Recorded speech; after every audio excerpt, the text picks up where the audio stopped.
So, guys, today we have in front of us Sparsh, who is a recommended candidate. Air Force के लिए recommended हुआ है.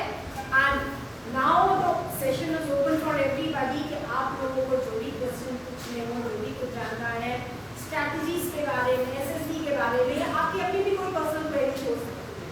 ठीक? You can talk to him. You can ask him. He is all yours for a couple of minutes. Please ask reasonable questions. इतना request करके. ठीक है? चलिए. Let us start the session. Our first we'll start with your introduction. तो अपने brief intro इन लोगों को दो. कहाँ से recommend दें कैसे या myself Sparsh Singh और मैं गाजियाबाद से हूँ. मेरी SSB 20th of December Mysore में थी क्योंकि मैंने एयरफोर्स प्रेफरेंस डाली थी. तो after 5 days of procedure I got recommended on 24th of December. SSB के बारे में बताने के लिए मैंने कैसे प्रिपेयर करा और मैंने क्या करा मैं आपको ये बताऊंगा. तो जैसे SSB के लिए मेरी कॉल आई तो सबसे पहले तो अब जो कोविड चल रहा है तो पहले तो पूरा RT-PCR टेस्ट कराना है आपको. तो एक इंसिडेंट में बताता हूँ आपको क्या हुआ था. मेरी SSB थी 14th of December को और उससे पहले मैं कहीं क्लासेस के लिए गया हुआ था तो मेरे को कोरोना पॉजिटिव हो गया. अब मैं 11 को पॉजिटिव हुआ, मैंने 12 को दोबारा टेस्ट करा, मेरा 13 को भी पॉजिटिव आया. तो I was very much depressed कि अब मैं SSB नहीं दे पाऊंगा. तो मैंने उन्हें मेल करा एंड बाकी जितनी भी फॉर्मेलिटीज होती हैं तो वहाँ से रिप्लाई आया और मेरी SSB शिफ्ट कर दी उन्होंने 20th of December को. तो शायद अच्छा ही हुआ जो भी हुआ कि मैं उस दिन या उस टाइम हो गया रिकमेंड. अब पहले दिन से स्टार्ट करते हैं स्क्रीनिंग टेस्ट से. पहले दिन आपका OIR टेस्ट होता है तो उसमें नॉर्मल क्वेश्चन होते हैं और बस अपना माइंड ओपन करो और रिलैक्स रहो. OIR टेस्ट बहुत आसान होता है और मैक्सिमम क्वेश्चन नेगेटिव मार्किंग नहीं होती. खुल के जितना करना है जितना सोच सकते हो उसमें वो करो. PPTT में मैंने जो मेरी स्टोरी जो थी उसमें 3 लोग थे, 2 male and 1 female and age is around 24-25 और लाइक दिस ओनली. तो वो बैठे कुछ डिस्कशन करते थे. उनके हाथ में कप था और सामने कुछ फूड आइटम रखा हुआ था. एक रेस्टोरेंट का सीन लग रहा था. तो जो स्टोरी मैंने बनाई वो ये थी कि वो एक बिजनेस लीग के बारे में बात कर रहे हैं और ये मैंने इसलिए सोचा क्योंकि 2020 एक लॉकडाउन पीरियड था. उसमें हमने देखा कि काफी लोगों का जो स्टार्टअप था वो खत्म हो गया, काफी डाउनफॉल हुआ था. तो मैंने उसको एज अ प्लस पॉइंट लेते हुए उस पर स्टोरी बनाई और उन्हें कि वो कुछ नया क्रिएटिव सोच रहे हैं अपनी कंपनी को आगे ले जाने के लिए. इस तरह से मेरी स्टोरी थोड़ा मैटर आ गया और शायद वो मिसेस को अच्छी लगी. तो मैंने काफी यूज करा लॉकडाउन का और मैं मोटिवेशनल वीडियो देखता था डॉक्टर विवेक बिंद्रा की. आप कोई जानता होगा डॉक्टर विवेक बिंद्रा को. तो और वो बिजनेस कोच है. तो मेरे को कुछ चीजें ऐसी पता थी बिजनेस के बारे में जो मैंने उसमें इंट्रोड्यूस करी तो वो काफी इफेक्टिव थी. उसके बाद स्क्रीनिंग टेस्ट में मतलब पर्सनली अगर बताऊं तो थोड़ा लक पे भी डिपेंड करता है. हमें पता नहीं रहता हम स्क्रीनिंग होंगे कि हमारा परफॉर्मेंस कैसा है. सब अपना टेस्ट ही देते हैं. तो स्क्रीनिंग होने के बाद काफी अच्छा लगता है कि हाँ एक स्टेज तो हो गई, अब 4 दिन आपको वहीं रहना है. ठीक है. तो सेकंड डे साइकोलॉजी टेस्ट होता है. उसमें आपके 4 टेस्ट होते हैं, TAT and followed by WAT, SRT and SD. तो सेल्फ डिस्क्रिप्शन तो आपका अपना है, उसमें तो कोई प्रॉब्लम होती नहीं है. TAT और जो बाकी टेस्ट है जो साइकोलॉजी टेस्ट है उसमें मेरी आपको राय ये है कि पहले से कुछ भी मत सोच के जाना. काफी बच्चे ऐसे होते हैं जो स्टोरी पहले सोच लेते हैं 12th वाली कि मैं ये बनाऊंगा और बाकी स्टोरी भी कुछ उनके दिमाग में पहले से फीड रहता है कि ये स्टोरी मैंने देखी मेरे को ये बनाना है. वहाँ पे बिल्कुल रिलैक्स होकर बैठो क्योंकि वहाँ पे आपका माइंडसेट थोड़ा चेंज हो जाता है. जाती आप इतने बच्चों से मिलते हो, पहले दिन आप 8 बच्चों के साथ रहे अपनी डॉर्मेंट्री में, आपका थोड़ा माइंड चेंज होने लगता है. तो वहाँ पे जैसा आपका है क्योंकि अगले 4 दिन आप वैसे ही रहोगे, वैसी स्टोरी बनानी है. कुछ पहले से सोच के नहीं जाना, एकदम फ्री ऑफ माइंड खेलना है. मैंने SSB के लिए एक लाइन बनाई है अपने आप से कि क्रिकेट में कितना बच्चा इंटरेस्ट है. मैंने एक लाइन ये बनाई है क्रिकेट में SSB के लिए कि SSB एक टेस्ट मैच है और आपको ऋषभ पंत बन के खेलना है. ठीक है. बिल्कुल खुल के खेलना है, कोई डर नहीं. अब रिस्क है उसमें लेकिन रिकमेंड होना है तो थोड़ा खुल के खेलना पड़ेगा. बाकी SSB में डरने की कोई बात नहीं है. अगले दिन आपका इंटरव्यू होता है तो काफी बच्चे पढ़ने लग जाते हैं. कुछ आपको थोड़ी पता है इंटरव्यू में क्या पूछ रहे हैं वो. हमारे वहाँ मैसूर में एक मोटिवेशनल रूम था. काफी बच्चे वहाँ बैठ के पता नहीं क्या पढ़ रहे थे, लिख रहे थे कि कल ये पूछा जाएगा ये पूछा जाएगा. और मैं और मेरा जो ग्रुप था, मेरे ग्रुप का मैक्सिमम रिकमेंडेशन मैं बताना चाहता हूँ. तो मेरा ग्रुप और हम सब एकदम फुल मस्ती कर रहे थे. वहाँ पे गेम खेल रहे थे और हमें डबल डेकर वाले बेड में रखे थे, ठीक है। तो उसको रख के हम उसके बीच में से निकलने का अलग अलग रूल बना के मस्त खेल रहे थे हम पूरे दिन, बहुत मजे करे, क्योंकि वो 5 दिन आपको हमेशा याद रहेंगे, ठीक है। तो कुछ भी लोड नहीं लेना, मस्त एकदम एंजॉय करना है। ऐसे जो एंजॉय करता है मेरे ख्याल से मैक्सिमम वही रिकमेंड होने के चांस बढ़ जाते हैं उसके, ठीक है। इंटरव्यू में बिल्कुल खुल के रहो, जो पूछे एकदम। और इंग्लिश की प्रॉब्लम आती है काफी को, मैंने सुना है, मेरे को भी थी।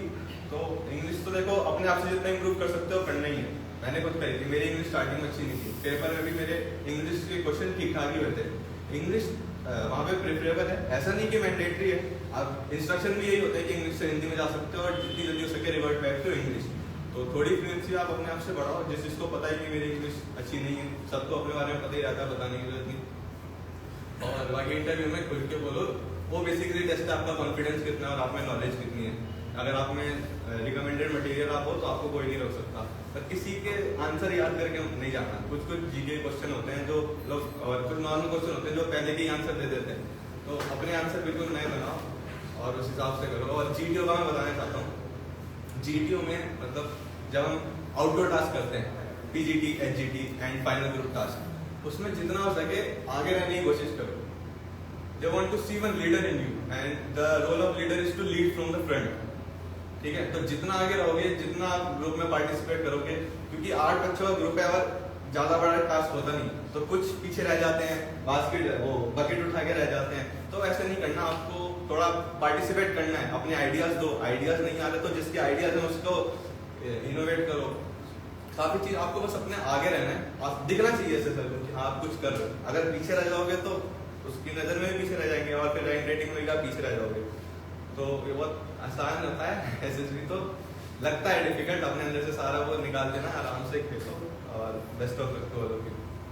अच्छा, if I ask you questions first that before the SSB, तो पहला हर्डल होता है मार्केटिंग, जो कि सबसे बड़ा होता है, ये करना है, वो पढ़ना है, क्या छोड़ देना है मोमेंट पे। और लास्ट मोमेंट सबका आता है कि भाई अब जैसे इस वक्त नियरली 20 डेज लेफ्ट, ठीक, रफली तुम्हारे टाइम पे भी आया करीब 20 डेज लेफ्ट, तब तो ऑफलाइन भी कुछ नहीं था, सब अपने घर पे बैठे पढ़ रहे। तो तब लास्ट मोमेंट की स्ट्रैटेजी होनी क्या चाहिए आपके हिसाब से? देखो मैम, मेरे हिसाब से लास्ट मोमेंट स्ट्रेटेजी कुछ होता नहीं है मेरे हिसाब से, ठीक है। जो स्ट्रेटेजी हम फॉलो कर रहे हैं ना शुरू से, स्ट्रेटेजी वही होती है। लास्ट ऐसे तो काफी, एक बार मैं इंसेंटिव लाइव में बोला था, कोई लाइव चैट में लिख रहा था कि sir 10 day strategy, 12 day strategy, वो बोलते हैं आखिरी दिन की भी स्ट्रेटेजी बताऊं क्या था। ऐसे नहीं होता कुछ भी। स्ट्रेटेजी तो जो शुरू में फॉलो करी, अगर उसे फॉलो अभी तक नहीं करा तो आप ही की गलती है, ठीक है। शुरू से ही सिंसियर हो तो अब आखिरी मोमेंट में आप क्या कर सकते हो, अपने जो स्ट्रॉन्ग पार्ट है उसे रिवाइज करो। और रिटर्न अब आप यहाँ से पढ़ रहे हो, बैंक सर का वाइन है, तो सभी का रिटर्न तो सब तक क्लियर है मेरे हिसाब से, उसमें कोई टेंशन है नहीं, ठीक है। और जितना रिटर्न में नंबर जीत सकते हो ना, उतने करो, क्योंकि जो फाइनल मेरिट लिस्ट आती है ना, उसमें रिटर्न पे ही वेरिएशन होता है। एसएसबी में लगभग सबके मार्क्स सेम रहते हैं, 10 to 15 नंबर्स का मैक्सिमम वेरिएशन जाता है। तो रिटर्न की जितनी अच्छे से तैयारी कर सकते हो करो। और अब तो थोड़ा रिलैक्स हो, जितना ये नहीं दिन भर पढ़ते रहे, बड़ा मोटिवेशन गाने वाने सुनो, नहीं तो अपने मजे मजे करो आराम से, थोड़ा रिलैक्स होकर पेपर। तो रिलैक्स के चक्कर में ये तो नहीं कि बिल्कुल रिलैक्स हो जाओ, लास्ट मोमेंट में स्टडी करनी चाहिए कि नहीं करनी चाहिए? स्टडी तो देखो सबका अपना पता रहता है कि मैं कितना कर लिया है, और सबको अंदर से फील आने लगती है। मॉक पेपर करके देखो, फील आने लगती है कि हाँ मैं रिटर्न निकाल पाऊंगा या फिर नहीं। अगर आपको आपके अंदर से ऐसी फील आ रही है कि नहीं निकाल पाऊंगा, तो मेहनत करो, थोड़े नए टॉपिक्स पढ़ो। एकदम ऐसे नहीं जिस चैप्टर को आपने कभी करा नहीं आप उस पर जा रहे हो। जो थोड़े रिलेटेड चैप्टर्स हैं, जैसे इंटीग्रेशन, डिफरेंशिएशन, काफी रिलेटेड चैप्टर मिल जाते हैं, लिमिट वगैरह के, तो इनके थोड़े डिफरेंट टॉपिक्स पढ़ो। और थोड़ी अप्रोच आखिरी में ही होनी चाहिए कि प्रीवियस ईयर क्वेश्चन थोड़े ज्यादा कर रहे हैं, क्योंकि काफी क्वेश्चन रिपीट होते हैं। मैंने खुद एक्सपीरियंस भी किया और ये तो सब बोलते भी हैं, काफी क्वेश्चन रिपीट होते हैं। तो बिल्कुल ही रिलैक्स नहीं, और लग रहा है मैं थोड़ा क्लियर हूँ, अब थोड़ा आराम से चलो बिल्कुल। और आगे तो सब जानते ही हैं अपना कैसा करना है। तो मतलब अगर मयंक सर की स्ट्रैटेजी फॉलो की जाए तो काम बनेगा? अरे मयंक सर तो सब काम बनवा देंगे, थोड़ा मतलब क्या काम बनवाएंगे? एसएसबी निकलवा देंगे? एसएसपी नहीं, अभी तो रिटर्न की बात हो रही थी। और एसएसपी आसान है, सबकी पर्सनैलिटी अपनी होती है। हाँ मतलब कोई कुछ और मत दिखाना वहाँ पे, जो आप बचपन से हो ना वो आप अभी भी वहाँ भी वही रहोगे। 5 दिन में कुछ चेंज नहीं होता, और 18 दिन फिर आपको 1 महीना या 40 दिन के आसपास एसएसबी कॉल आई जाती है। तो कुछ नया सीखने की जरूरत नहीं है, बस नॉर्मल अपना अपने आप को दिखाना, अपनी पर्सनैलिटी, और थोड़ा रिटर्न में वर्क करो। जैसे साइकोलॉजी टेस्ट की प्रैक्टिस हम कर सकते हैं, यूट्यूब से हम नॉर्मल वीडियोस खोल सकते हैं SRT WAT की, उसमें वर्ड्स आते रहते हैं हर कुछ लिमिटेड टाइम में, जैसे 4 मिनट में वाला स्टोरी तो चेंज होते रहते हैं, तो प्रैक्टिस करो तो उससे स्पीड बढ़ जाती है। मैंने खुद करा, WAT के पहले मैं 45 वर्ड्स लिख पाता था, फिर धीरे धीरे 50, 55, और SSB में SRT के नॉर्मल रूल होता है 40 to 45, और मैं SRT 60 की 60 करके आया था, तो मेरे बैच में मैक्सिमम मैंने ही करी थी पूरी। That's incredible.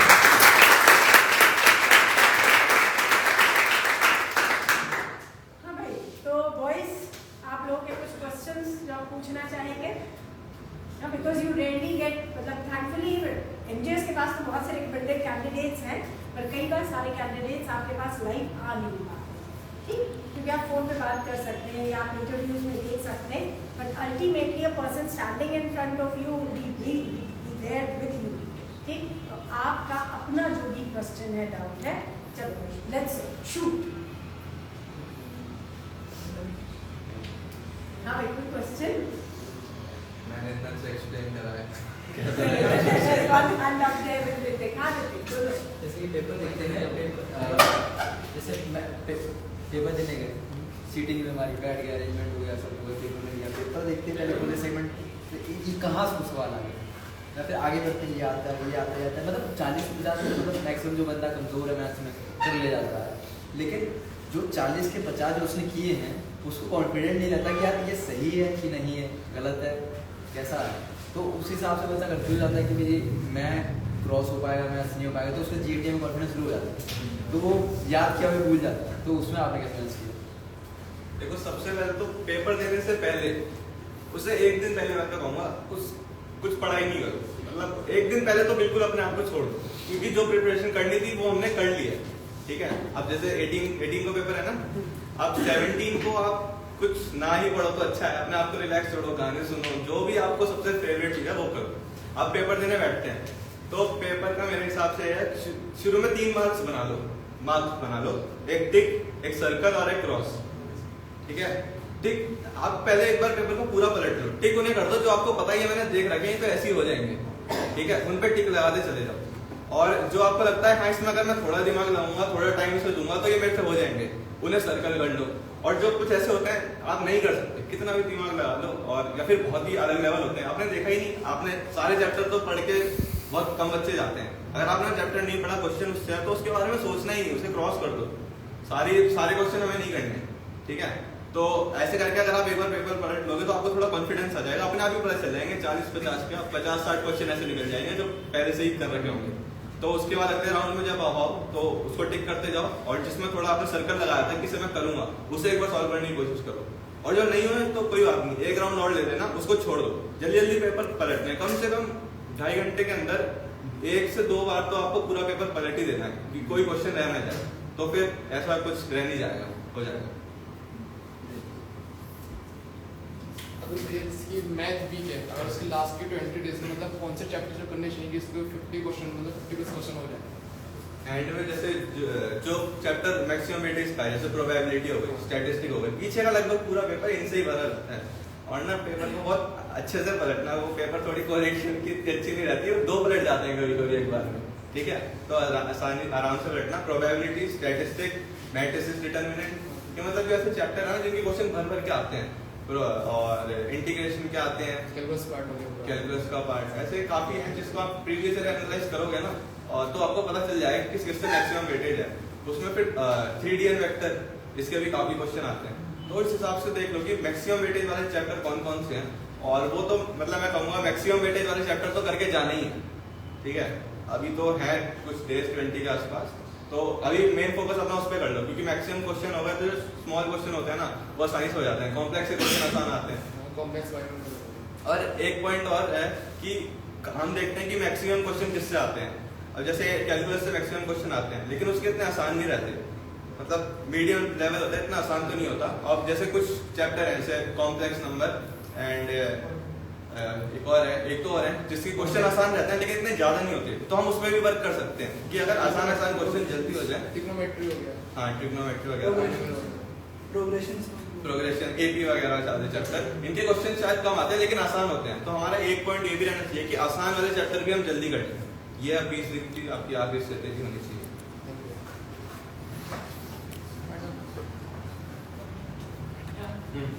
अभी आपके सेंटर पर पहले दिन में कितने बच्चे आए थे मतलब बनने, और कितने रह गए थे मतलब पहले दूसरे दिन में?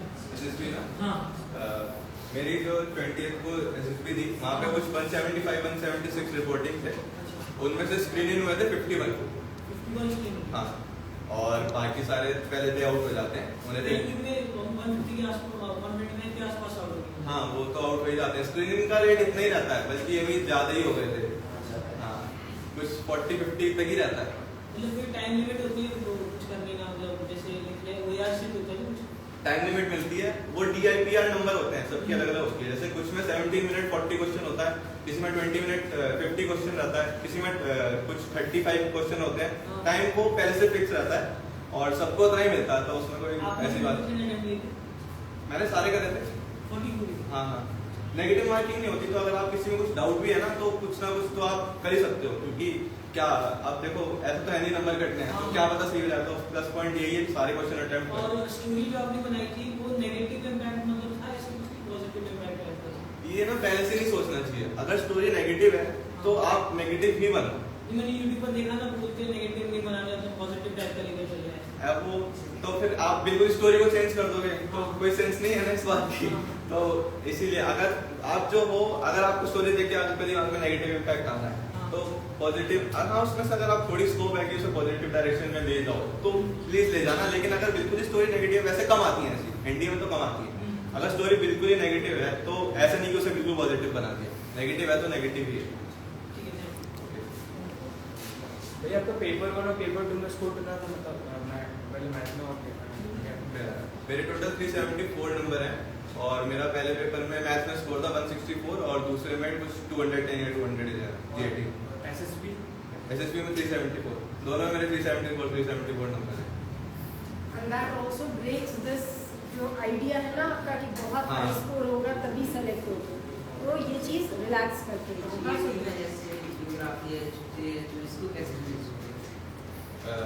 वो तो ज्योग्राफी हिस्ट्री सबका सिलेबस अलग अलग है ना, तो आपको उस हिसाब से पढ़ना है, सिलेबस के हिसाब से पढ़ो। और ये जो ऐसे चैप्टर है ना, बताता हूँ, एसएसटी के जो चैप्टर हैं सोशल साइंस वगैरह के, इनका सिलेबस काफी वाइड है, और यूपीएससी में इनका कोई ऐसा बाउंडेशन नहीं है, कुछ भी पूछ लेते हैं वो।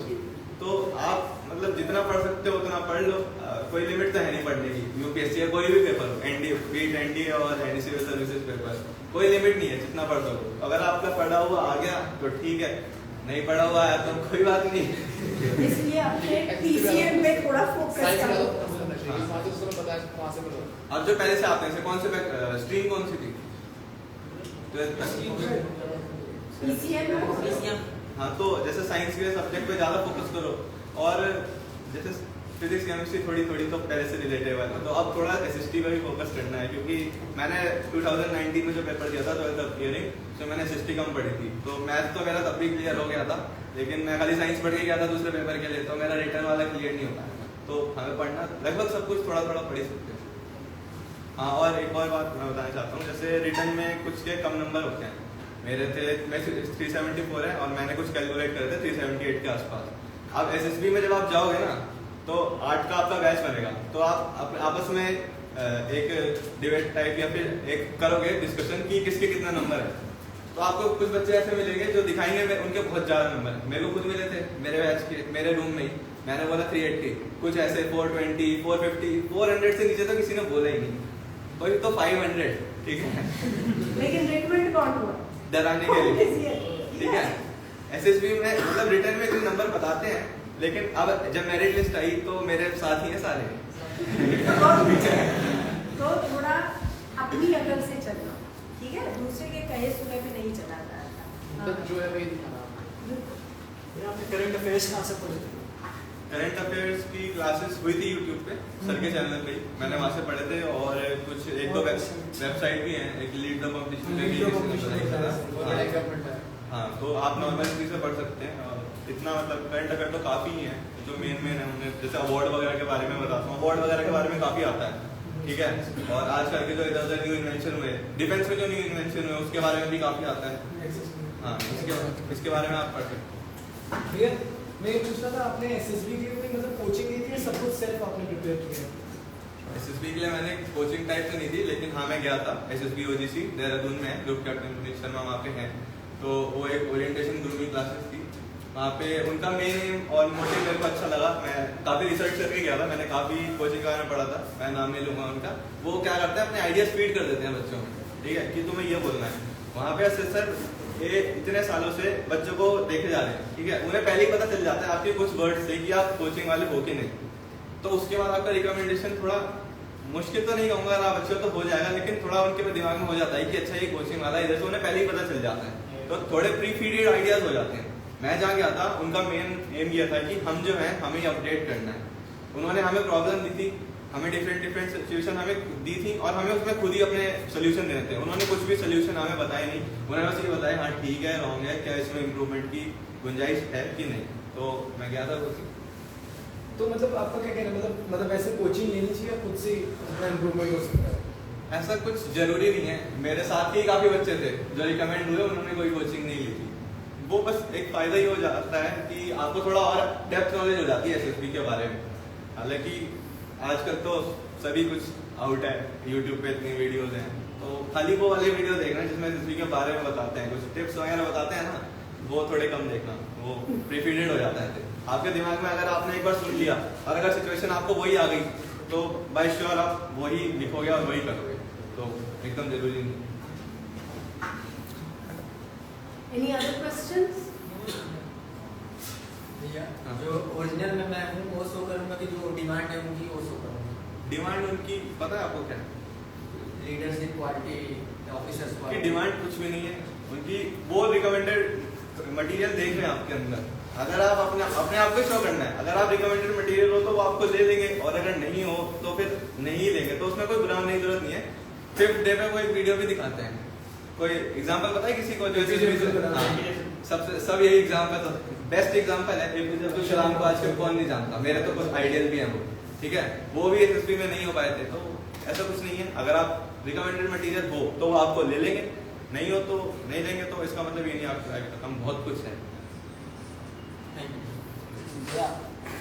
जैसे हमने पढ़ लिया, एक बार कोर्स कर लिया, रिवाइज कर लिया, अब हमें वो नहीं आ रहा, कॉन्फिडेंस नहीं आ रहा, उसके लिए क्या करें? टेस्ट दे रहे हैं, मॉक टेस्ट दे दिया फर्स्ट, उसमें कॉन्फिडेंस नहीं हो रहा, ज़्यादा सवाल नहीं हो रहे। कॉन्फिडेंस तो देखो मॉक पेपर देने से ही आता है, जितने पेपर देते जाओगे, जितने क्वेश्चन सही करते जाओगे, अपने आप लगने लगता है कि हाँ अब तो हो रहा है। और अगर मॉक पेपर नहीं हो रहा है, कम क्वेश्चन हो रहे हैं, तो ऑफकोर्स आपकी कुछ तैयारी में कुछ दिक्कत है, प्रॉब्लम है, तो अपनी तैयारी थोड़ी बढ़ा दो। अगर स्पीड का प्रॉब्लम हो तो फिर क्या? स्पीड का प्रॉब्लम, टाइम स्पीड हाँ, स्पीड पे वर्क करना तो देखो बहुत इंपॉर्टेंट है। यूपीएससी खेलते ही स्पीड में, जेई नीट के पेपर के बारे में सबको पता होगा क्या होता है, उसमें 20 से 25 क्वेश्चन आते हैं जेई में, ठीक है, और टाइम होता है 3 घंटे का। क्या है उसमें मेन है कि सिलेबस हमें पता है, बस जो हमारे पास सब्जेक्ट है वो बहुत हाई लेवल के क्वेश्चन पे आते हैं। यूपीएससी एनडीए के पेपर में क्या है, हमारे पास सिलेबस हमें कुछ ज्यादा अच्छे से पता नहीं है, क्वेश्चन का लेवल इतना ऊपर नहीं होता, लेकिन बहुत ही वाइड रेंज होती है। इसका मेन मैटर ही स्पीड है, तो वर्क तो करना पड़ेगा स्पीड में। और ऐसा नहीं है कि 80 क्वेश्चन ही करने जरूरी है, कितने 40-50 क्वेश्चन करके भी बच्चों का पेपर क्लियर होता है। तो अपने हिसाब से सब अपने अपने टाइप के क्वेश्चन करते हैं। और भैया मैं ये पूछ रहा हूँ कि मतलब नेगेटिव मार्किंग से आप कैसे बचे पेपर में? नेगेटिव मार्किंग से कैसे बचे? मैं बचे ही नहीं नेगेटिव मार्किंग से, वही मेरी नहीं मतलब कि आप क्वेश्चन करते जा रहे, क्वेश्चन गलत है तो आपका नेगेटिव में चले जाएगा, मतलब काफी नंबर। देखो मैंने पहले बताया था ना कि क्रॉस और सर्कल वाला, तो अगर क्रॉस वाला क्वेश्चन है तो मैं अटेम्प्ट ही नहीं करता उसको, मतलब आप बिल्कुल मैं उसे अटेम्प्ट ही नहीं करूंगा, क्योंकि मेरे को पता है नेगेटिव मार्किंग है, बस तो कोई भी नहीं सकता, सबकी नेगेटिव मार्किंग होती है। तो लेकिन उसको मिनिमाइज कितना हम कर सकते हैं, ये बस होता है। तो जिसमें हल्का सा डाउट है, अगर आप एक ट्राई दो, एक ट्राई हल्के से डाउट को देना ही देना है। अगर उसमें नहीं आ रहा है और अगर आंसर मैच नहीं हो रहा है, आपको लग रहा है थोड़ा आसपास, तो अगर वो रिस्क है, रिस्क तो मैं नहीं बता सकता कौन कितना लेगा, अपने ऊपर है। रिपीटर्स वाला जो केस होता है एसएसबी में कुछ इफेक्ट देता है, जैसे कि जो रिपीटर्स वाला जो केस होता है? इफेक्ट तो पड़ता ही है, जितने रिपीटर्स होते जाओगे ना उतने आपके इंटरव्यू में लेवल ऑफ क्वेश्चन उतने बढ़ते चले जाते हैं। जैसे फ्रेशर्स में सबसे अच्छा चांस होता है रिकमेंड होने का, पर ऐसा नहीं है रिपीटर नहीं होते, रिपीटर भी रिकमेंड होते हैं, लेकिन थोड़ा सा लेवल उनका एक स्टेप हाई हो जाता है, क्योंकि जितने ग्रुप होता है वो सारा रिपीटर का ही होता है, कोई रिपीटर फ्रेशर के साथ नहीं होता, भले उनका 8 का ग्रुप पूरा नहीं हो रहा हो, लेकिन रिपीटर को फ्रेशर के साथ नहीं डालते, रिपीटर के ग्रुप के साथ ही रहता है, तो आपका अपने ग्रुप में ही कॉम्पिटिशन बढ़ जाएगा, तो आपको अपने आप ही परफॉर्म हाई करना पड़ेगा। भले रिटन ले करो, भले वो रिटन ले करो। हाँ आपको इंटरव्यू में पूछा गया होगा कि क्यों आप डिफेंस फोर्सेस ज्वाइन करना चाहते हैं, आपका आंसर क्या है? देखो, मैं एयरफोर्स स्कूल इंडियन से हूँ, ठीक है, और मेरी प्रेफरेंस थी एयरफोर्स, तो मैंने मेरा आंसर तो थोड़ा लंबा था, लेकिन उसका एक पार्ट ये था कि मैं अपनी यूनिफॉर्म का कलर चेंज नहीं करना चाहता, मैं एज अ स्टूडेंट से एज अ ऑफिसर ट्रांसफर होना चाहता, क्योंकि कलर यूनिफॉर्म का सेम ही रहता है। This simply tells you one thing, कि इसने जो आंसर दिया कि why do I want to become an army officer, why do I want to go in for air force, इसका आंसर क्या था कि भाई ये वहाँ के स्कूल से पढ़ा था, अब हम सब क्या वो आंसर रख सकते हैं? नहीं, ये मैथ्स और इंग्लिश का पेपर नहीं हो रहा है कि जो इसका आंसर वो मेरा वो इसका आंसर। SSB में हर एक के अपने यूनिक आंसर होंगे, मेरी अपनी चॉइस होगी, इनकी अपनी चॉइस होगी, ठीक। सेम SSB में ये क्वेश्चन का हर एक का कम्प्लीटली डिफरेंट आंसर, एक रिकमेंडेड से पूछोगे तो उसने कुछ और आंसर दिया, दूसरे से पूछोगे कुछ और आंसर, एक फेलियर से पूछोगे हो सकता है इनका आंसर तो बहुत कॉमन लगे कि भाई हम वहाँ स्कूल में पढ़ते थे, अब हम चाहते हैं इसमें बैकग्राउंड है हमारा, किसी का बहुत अच्छा आंसर भी आपको रिकमेंडेशन करना है, तो आपका लॉजिक उनको समझ में आना चाहिए, वो लॉजिक, मतलब ऐसा कोई भी आंसर आपको सोचना नहीं है, ये आपने मेरे से पूछा इसे यही खत्म कर देना, ठीक है, कि मेरा आंसर ये था, चलो ठीक है, आपका अलग मोटिव होगा डिफेंस में क्यों जाना है, आपको पता होगा आपको क्यों जाना है, आपको पता होगा, सबका अपना अपना है, कंडीशन सबकी अलग अलग होती है। इसीलिए कहा ना, ये नहीं कि आपने क्या आंसर दिया और इन्होंने जो आंसर दिया था तुम्हारा वो आंसर नहीं होगा, ट्रिग्नोमेट्री की क्लास नहीं, इसका आंसर ये होता है, साइन कॉस होता है, तो तुम्हारा भी आंसर होता है, ये नहीं हो सकता, इट्स एन इम्पॉसिबल, ठीक है। बस मेन फोकस इस पे रखना है कि हाँ भाई एक रिटन पेपर है, उसकी प्लानिंग कितनी अच्छी करनी है, तो हम एटलीस्ट SSB के लिए जा सकते हैं। तो रिटन की तुम्हारी प्लानिंग कहाँ से स्टार्ट है? देखो, मैं अब 2020 तो सबको पता ही है कैसा था, ठीक है, तो ऑफलाइन तो कोई भी कहीं नहीं जा सकता था, सब कुछ ऑनलाइन ही पढ़ना था, तो एक दिन मैं बताता हूँ मैं MGS से कैसे इंटरेक्ट हुआ।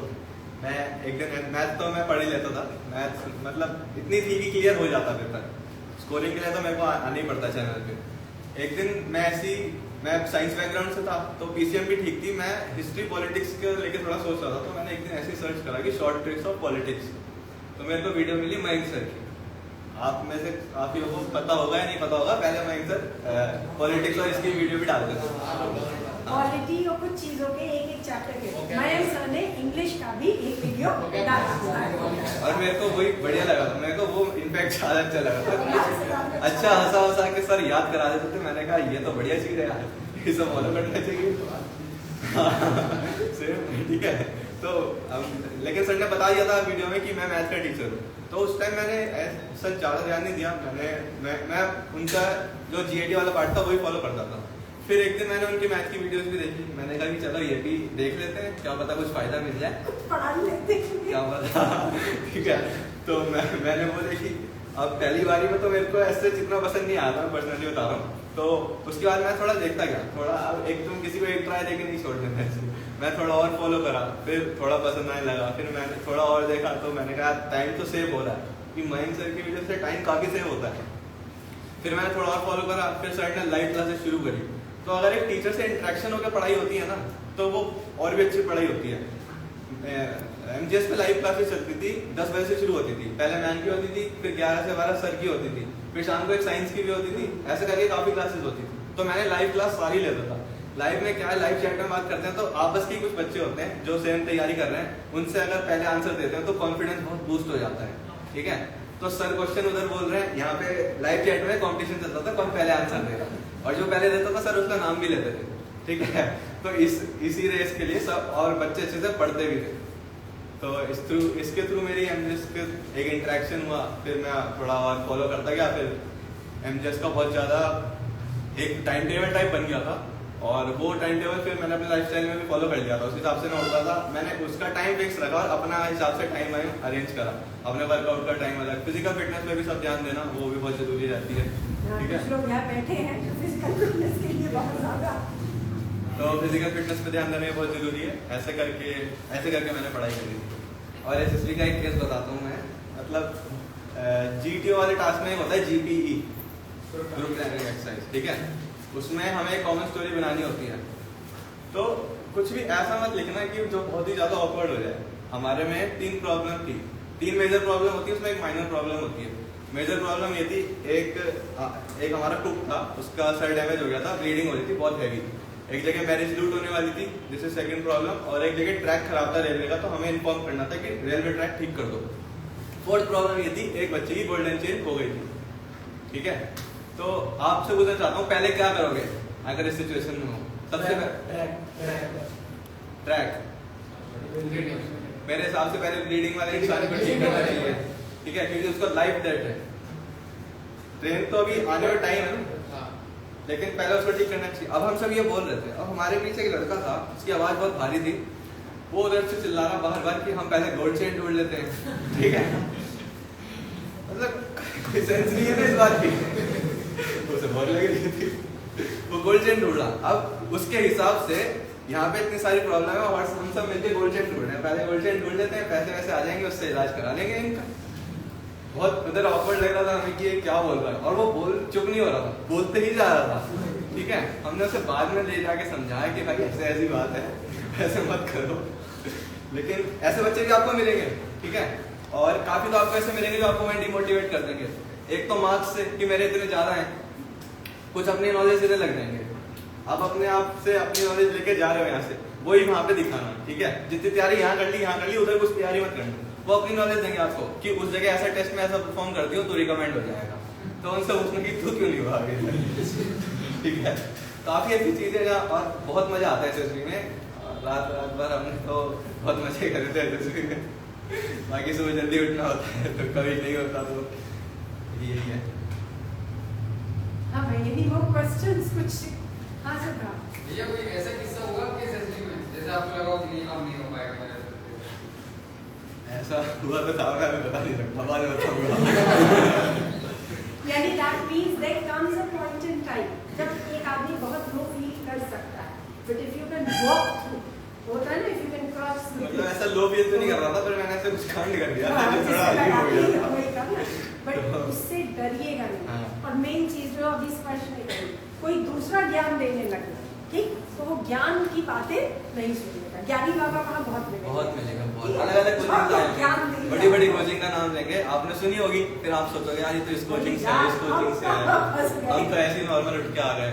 तो ध्यान मत देना, जो बोल रहा है हाँ ठीक है, बाद में अब नहीं करना है। क्योंकि अल्टीमेटली देखिए पॉइंट ये है कि इतने लोगों में रिकमेंड कौन हो पाए, ठीक, वो बड़े बड़े ज्ञान वाले या कोचिंग का नाम लेने वाले, या वो बंदा जिसने कहीं से कोई असर, कहते हैं ना, बहुत इन डेप्थ वाली कोई कोचिंग नहीं है, ठीक। सिंपली यूट्यूब के थ्रू पढ़ते ही अल्टीमेटली, क्योंकि लॉकडाउन का पीरियड था, तो इसको तो ये फैसिलिटी भी नहीं मिली थी कि ऑफलाइन जाके कहीं पढ़ाई कर सकता है। बट सिंसियरिटी और डेडिकेशन के साथ पढ़ता रहा बच्चा, तो आज आपके सामने खड़ा है, ठीक। अ ड्रीम कम ट्रू वाला case, because I still remember कि जब स्पर्श से वहाँ लिख रहे होते थे कमेंट और सुबह सक्सेस और सच, ठीक, तो इन्होंने अपना एक ग्रुप बना दिया था जिसमें एक टाइम पे मयंक सर आए थे। एक टाइम पे मयंक सर भी आए थे, उन्होंने मेरी हमारी तारीफ करी थी, लेकिन हम इतने मैसेज करते थे और कुछ तो बहुत ही इररिलेवेंट होते थे, मयंक सर ने लीव कर दिया ग्रुप। तो आप लोग भी कभी कभी जो शैतानी करते हैं वो मत किया करिए, और एक ग्रुप बनाओ जिसमें आपस में कंपटीशन करो। वैसे तो तुम यहाँ पे आ रहे हो तो बहुत ही अच्छी बात है, हम सब तो ऑनलाइन थे, तो हमने ग्रुप बना रखा था, तो हम आपस में पेपर कंपटीशन करते थे, कौन कितने ज्यादा क्वेश्चन कर रहा है, कौन क्या कर रहा है। ऐसे आपस में जो कंपटीशन करते हैं ना, तो जो आगे निकलता है फिर उसे पकड़ने की फील्ड में हम और अच्छे से मेहनत करते जाते हैं। तो आपस में कंपटीशन करना भी बहुत जरूरी है। अभी तो आपको इतना अच्छा माहौल मिल रहा है कि सारे एक साथ हैं, तो आप तो यहाँ बैठे भी कर सकते हो। हम तो ऑनलाइन किसी दिन टाइम फिक्स करते थे, पेपर फिर अपलोड करते थे, ऐसे करके हम करते थे, आप यहाँ पे कर सकते हो। ये ऐसे बहुत से डिफेक्टर्स भी आए थे जब हम ऑनलाइन क्लास ले रहे थे, तो कोई कुछ मैसेज कर रहा है, तो यहाँ पे वो चीज़ें नहीं है, वो चीज़ें कंट्रोल्ड चल रहा है, ठीक। तो उससे थोड़ा सा पॉजिटिव पॉजिटिविटी लाइए आप। हाँ ये पीआई राउंड में कभी आप मतलब आपने इस कौन से राउंड में? पर्सनलाइज करते हो? हाँ हाँ। आपने सोचा कि थोड़ा सा झूठ बोल दे कोई झूठ बोलने की कोशिश करी? झूठ बोलने की पता है बात नहीं, उनने मेरे से क्वेश्चन भी नहीं पूछा कि मैं झूठ बोलूं। मेरे बारे में पूछ रहे हैं और जो भी मैं हूँ मैंने सब बता दिया था। मेरे बारे में, मेरी फैमिली के बारे में, मेरे टीचर्स के बारे में, मेरे स्कूल्स, रिलेटिव्स और मेरी कुछ अचीवमेंट है उन सबके बारे में पूछा था और मैंने सब बता दिया था। और मेन बात ये है कि जिस टोन में मैंने स्टार्ट करा था और जिस कॉन्फिडेंस में मैंने इंटरव्यू स्टार्ट करा था, मैंने खत्म भी उसी टोन में कॉन्फिडेंस में करा था। तो ये मेरे को अपने आप में ही बहुत अच्छी बात लगी थी और शायद इसी वजह से मेरे को मार्क्स भी मिले उनके। ठीक, तो बी योरसेल्फ। अगर आपने कुछ झूठ बोला भी और बाद में पकड़ा जाए तो फिर क्या होगा? फजीलत किसकी होगी? झूठ तो नहीं बोला था पर एक जगह फंस गया था उस जगह पर। हाँ।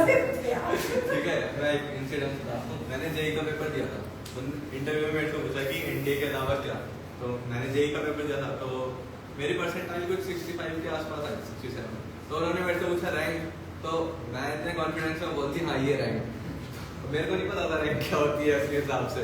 उन्होंने कहा अच्छा 85 परसेंटाइल वालों की रैंक नहीं आ रही, तुम्हारी ये रैंक आ रही है। तो अब मैं सोचा कह दिया है अब तो वापस नहीं होना। उन्होंने कहा श्योर, मैंने कहा श्योर, कहते एक और बार सोच लो, मैंने कहा सोच लिया। ऐसे हुआ। तो खैर जो अब कुछ नहीं पता, मैंने कहा ठीक है। मेरे को ऐसा पता चल गया था कि हाँ मैंने गलत बोला है, लेकिन अब बोल दिया था तो खैर कोई इतना फर्क नहीं पड़ता। बहुत लाइटली इंटरव्यू, बहुत जॉली मूड में जाओ, आराम से दो। वो कोई तुम्हें ऐसा तो नहीं है कोई डराना है, कोई वो नॉर्मल तुम्हें क्वेश्चन पूछा। और पहले डिटेंसिंग राउंड होती है, पहले बहुत बच्चे नर्वस होते हैं, मैं खुद नर्वस था। पहले राउंड में वो अपने बारे में क्वेश्चन पूछते हैं जो सबको पता होता है, अपने बारे में सबको पता है, तो रिलैक्स हो जाते हैं बच्चे अपने आप। तो इतनी टेंशन की बात नहीं है, आराम से जाओ, इंटरव्यू नॉर्मल होता है। और अभी तो हम ज़्यादा एज भी नहीं, हमारी 18 19 सबकी एज है, तो इतना कुछ फर्क नहीं पड़ता, नॉर्मल रहता है। चलो, तो कुछ ज्ञान आया कि नहीं आया? फोकस पहला, हाँ जो जो कॉन्फ्रेंस होता है वो कैसा होता है, मतलब क्या होता है, आपका कैसा होता है? कॉन्फ्रेंस देखो, पहले चेस्ट नंबर भी लगते हैं सबको, और एक वेटिंग रूम होता है, वहाँ बैठा देते हैं। और एक कॉन्फ्रेंस रूम होता है जो कि सेमी सर्कल टाइप होता है। वहाँ पे एक चेयर यहाँ लगी होगी, यहाँ पे तुम्हें बैठना होता है जब तुम्हें बुलाते हैं। और एक सेमी सर्कल जितना बड़ा होता है, वहाँ पे जितने भी असेसर उस बोर्ड में हैं वो सारे बैठे रहते हैं। और यहाँ पे प्रेसिडेंट होता है, जो बोर्ड प्रेसिडेंट है वो बैठे रहते हैं। एक आईओ होता है जो आपसे कॉन्फ्रेंस में क्वेश्चन पूछता है, उसके आगे फ्लैग रखा रहता है, एक इंडिया का फ्लैग और एक ट्राइगल फ्लैग रहता है। तो इंडिया के फ्लैग होते हैं 2, सॉरी, ठीक है। और वही आपसे क्वेश्चन पूछते हैं, आपको उंगली को देख के आंसर देना होता है। तो जब आप जाते हो, अगर आप उनके मन में कुछ डाउट है तो वो आपसे वो क्लियर कर लेते हैं। और बाकी नॉर्मल क्वेश्चन होते हैं कि हाउ वाज योर स्टे, खाना कैसा लगा, कोई इंप्रूवमेंट हमें बताना चाहते हो, नॉर्मल क्वेश्चन, कहाँ से आए हो, कैसे हो। तो ये बताओ, जो लोग ये पूछते कोई इम्प्रूवमेंट, तो आप कोई इम्प्रूवमेंट बता के आए? हाँ मैं बता क्या क्या? देखो, अगर कुछ इम्प्रूवमेंट वो पूछते हैं तो ऐसा नहीं है कि सबको बतानी है। अगर खुद से कुछ फील करिए तो बताओ। अब जैसे मैंने फील करी थी कि वहाँ पे टेलीफोन थे 2-3 और बच्चे हम 50 मंथ्स के लिए मिले थे, तो सब ढंग से बात नहीं कर पाते थे। मैं खुद 1-2 दिन अपने घर में बात नहीं कर पाया, ठीक है, बहुत भीड़ लग जाती थी। तो मैंने उन्हें बोला कि एक प्रॉपर टेलीफोन होना चाहिए जो कि बीच में रहे और 24 आवर अवेलेबल रहे। क्योंकि जो टेलीफोन वाला वहाँ पे एक शॉप थी, वो सुबह 3 घंटे और तब तो हम चले जाते थे, तो कोई मतलब ही नहीं था उसके खुलने का। और शाम को वो 2-3 घंटे खुलती थी, तो एक ही इतने लिमिटेड टाइम में काफ़ी ज़्यादा बच्चे थे। तो मैंने कहा एक टेलीफोन एक्स्ट्रा होना चाहिए, ये मैंने इम्प्रूवमेंट बताया। ठीक है, ये महान अपने विचार मत प्रस्तुत करिएगा सर, आपकी यूनिफॉर्म में चेंज कर दी जाएगी। ये सब ठीक है, कंस्ट्रक्टिव हो जो सब बच्चों के लिए, अपने लिए पर्सनल। अगर कुछ फील करा है तो बता सकते हो, कोई टेंशन नहीं है उसमें। कुछ भी ऐसा नहीं होता कि मैंने कुछ ऐसा बोल दिया उन्हें बुरा लग जाएगा। वो तुमसे इम्प्रूवमेंट पूछा है, तुम बताओ। ऐसा जरूरी नहीं है कि वो उसे ठीक कर देंगे, लिख लेते हैं। हाँ, जब एसएसबी में जाते हैं तो सिविलियंस को जो स्टूडेंट होते हैं जो बिल्कुल डिफेंस बैकग्राउंड से रिलेट नहीं करते हैं, तो उनको क्या अलग ट्रीट करा जाता है? ऐसा कुछ नहीं है, मैं भी सिविलियन था। Air force school is normal private school की तरह ही है। एक सैनिक स्कूल आ रहा है, MCR वाले बच्चे हैं ना यहाँ पे, उनसे वो थोड़ा पहले पूछ लेते हैं और उसके बाद वो अलग ट्रीट नहीं करते, सब सेम ही हो जाते हैं और कोई सब सेम होता है। ऐसा कुछ नहीं, बस शुरू में वो थोड़ा पूछ लेते हैं कि हाँ लेकिन देयर इज नथिंग, बहुत से सिविलियंस ही आपके रिकमेंड होते हैं। मेरे साथ जितने भी रिकमेंड हुए उसमें से कोई भी ऐसा नहीं था जो सैनिक स्कूल वगैरह था, बल्कि एक सैनिक स्कूल वाला तो स्क्रीन आउट हो गया था। ठीक है, तो ये दिमाग में लेके मत बैठिए। कि जिस बच्चे ने जैसे जीएस अभी तक ज़्यादा नहीं पढ़ी है, बिल्कुल ऊपर बड़े टॉपिक पढ़े हैं, तो वो अब उसकी मतलब क्या वो ऐसा पढ़ ले जीएस में जैसे ज्योग्राफी, हिस्ट्री एंड पॉलिटी वगैरह में कि वो काफ़ी क्वेश्चन मतलब छू ले।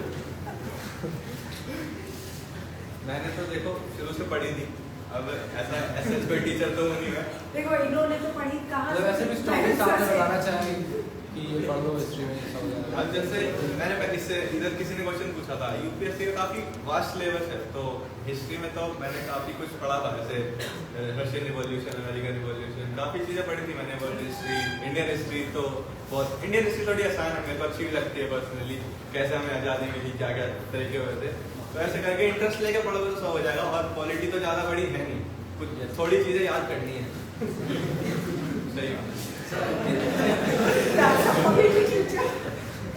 कितने क्वेश्चंस आपने अटेम्प्ट किए कुछ जीएस पार्ट में? 50 में लगभग। मतलब मेरे को ऐसे याद नहीं, मैंने कितने याद करे थे, कितने अटेम्प्ट करे थे।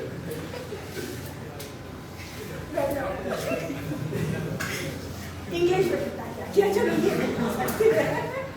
देखो इंग्लिश में तो हमें मैम ने टारगेट दिया था, मैम का बताता हूँ वैसे, कि 40 क्वेश्चन के ऊपर तो करनी ही। और इस बार इंग्लिश का पेपर थोड़ा रिलेटेबल लग रहा था, जैसे मैम ने क्वेश्चन करवाए थे। मैं अपना बता रहा हूँ, अब पेपर कैसा आएगा तो किसी को नहीं पता। तो मैंने कुछ 38-39 अटेम्प्ट करे थे, और मेरे कुछ 29-30 के आसपास ठीक हुए थे, बाकी गलत हो गए थे। तो मतलब नॉर्मली था मेरा इंग्लिश का पेपर, इतना अच्छा भी नहीं, इतना बेकार भी नहीं, मतलब पास हो गए। पास तो हो ही गया। ठीक है, थोड़ा सा मेहनत कर लीजिए तो काम कर पाएगा। ठीक है, तो चलो we'll be winding up this session. ठीक है, और बाकी डिटेल्स आप लोगों को जब सब भैया का इंटरव्यू अपलोड होगा तो मिलेगा, और इंडिविजुअली बात करने का भी आपको मौका मिलेगा, क्योंकि भैया आखिर आप ही के वहाँ जाएंगे, हॉस्टल में रहेंगे, तो आप लोग तो बात कर ही लेंगे। ठीक है, चलो, थैंक यू सो मच।